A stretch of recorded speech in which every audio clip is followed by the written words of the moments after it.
صحابہ کرام بھی بیٹھے ہوئے ہیں، آقا کریم ان سے گفتگو فرما رہے ہیں۔ اتنے میں ایک صحابی آتے ہیں، زارو قطار رو رہے ہیں، بڑے بلک بلک کے رو رہے ہیں، ان کے آنسو گر رہے ہیں، عرض کرتے ہیں آقا مجھ سے خطا ہو گئی ہے، آقا مجھ سے ایک نافرمانی ہو گئی ہے، آقا مجھ سے ایک گناہ ہو گیا ہے۔ میرے آقا فرماتے ہیں بتاؤ جی بتاؤ صحابی تم سے کیا گناہ ہو گیا ہے، بتاؤ تم سے کیا نافرمانی ہو گئی ہے۔ یہ صحابی تھے کہ ایک خطا کو یاد کر کے زارو قطار رو رہے ہیں، ایک نافرمانی کو یاد کر کے زارو قطار رو رہے ہیں، لیکن ہم سے بے شمار خطائیں ہوتی ہیں، ہم سے بے شمار نافرمانیاں ہوتی ہیں، ہم سے بے شمار جرم ہوتے ہیں، لیکن کبھی اپنی خطا کو یاد کر کے روتے نہیں، کبھی اس بات کو یاد کر کے نہیں روتے کہ ہم بے نمازی ہو کے زندگی گزار رہے ہیں، ماں باپ کے نافرمان ہو کے زندگی گزار رہے ہیں، تاریک کے صلات ہو کر ہم زندگی گزار رہے ہیں۔ یہ صحابی زارو قطار رو رہے ہیں۔ میرے آقا پوچھتے ہیں بتاؤ تم سے کیا گناہ ہوا ہے،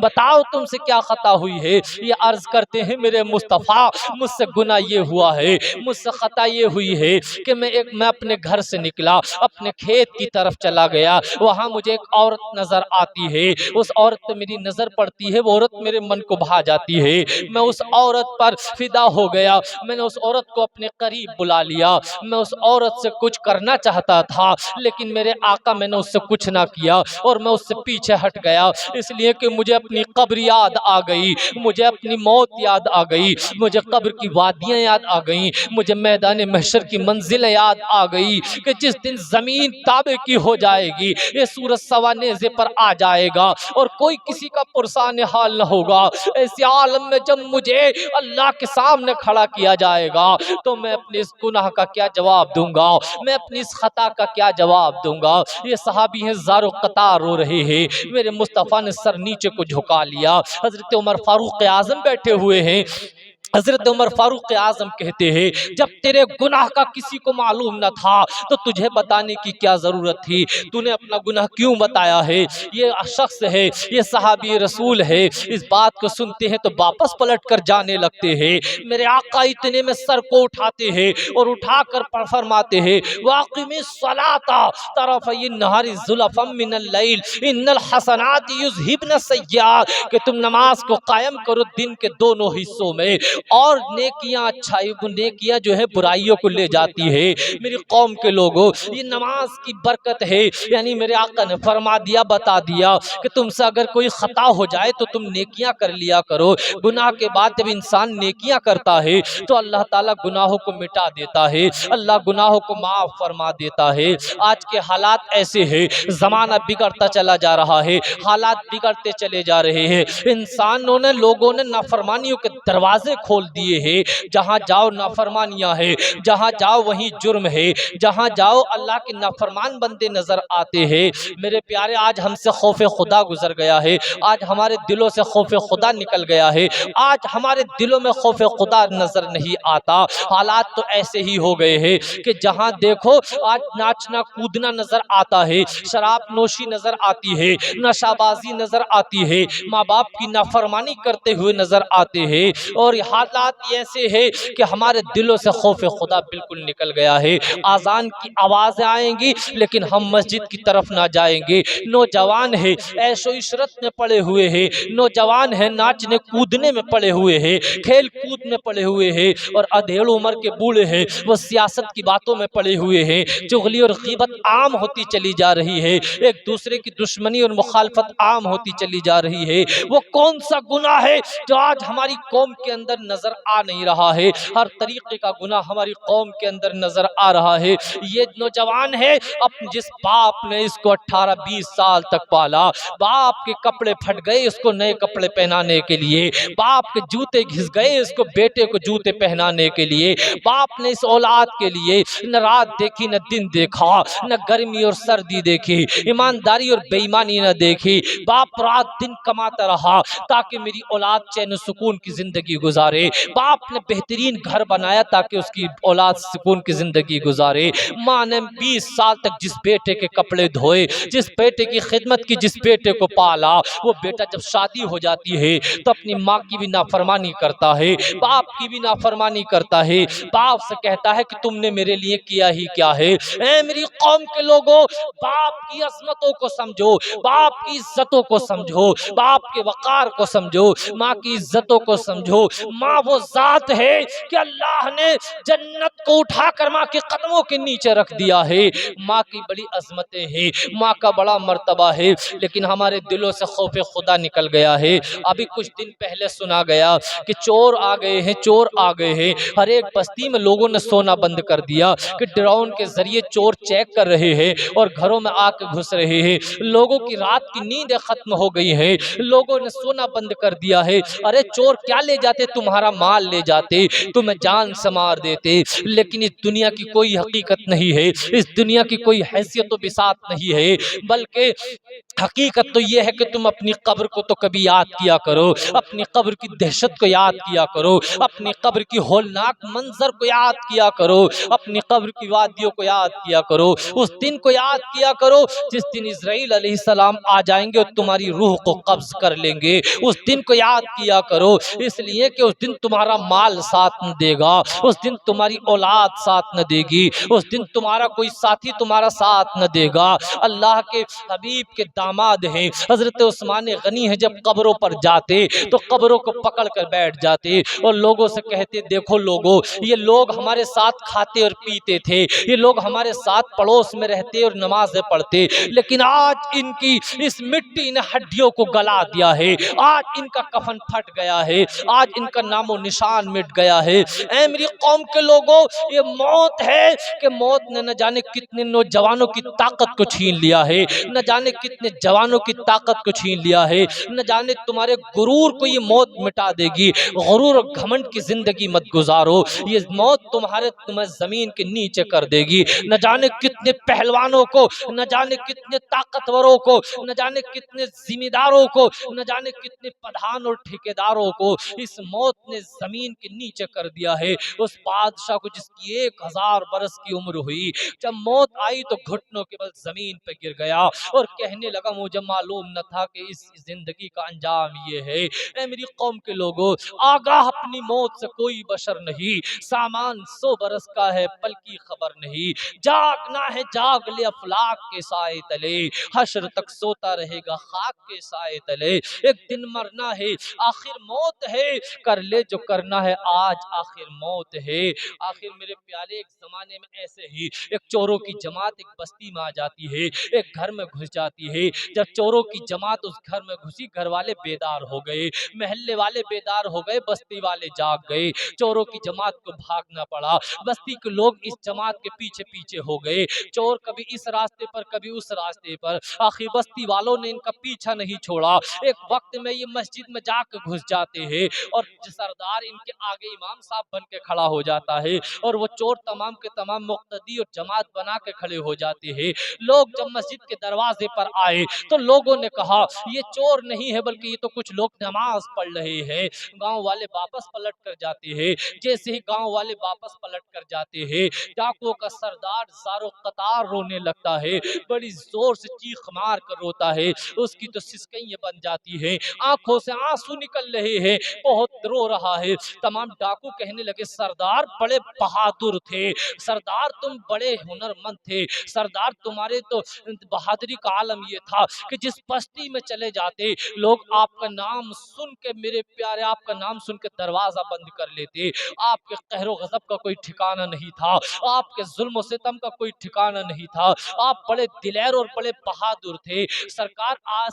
آج یہ بزدلی کیسی، آج اتنا خوف اور ڈر کیسا؟ ڈاکو کا سردار کہنے لگا مجھے آج کوئی ڈر نہیں ہے، مجھے کسی کا خوف نہیں ہے، میں آج بھی ایسے ہی دلیر ہوں، میں آج بھی ایسے ہی بہادر ہوں جیسے پہلا تھا، لیکن بات یہ ہے آج ہم نے صرف دکھاوے کی نماز پڑھی ہے، آج ہم نے صرف جھوٹ موٹ کی نماز پڑھی ہے، اللہ نے ہماری عزت کی حفاظت فرما دی ہے، اللہ نے ہماری جان کی حفاظت فرما دی ہے، نہ جانے آج ہمارے ساتھ کیا ہوتا، اور اگر ہم نے حقیقت میں نماز پڑھ لی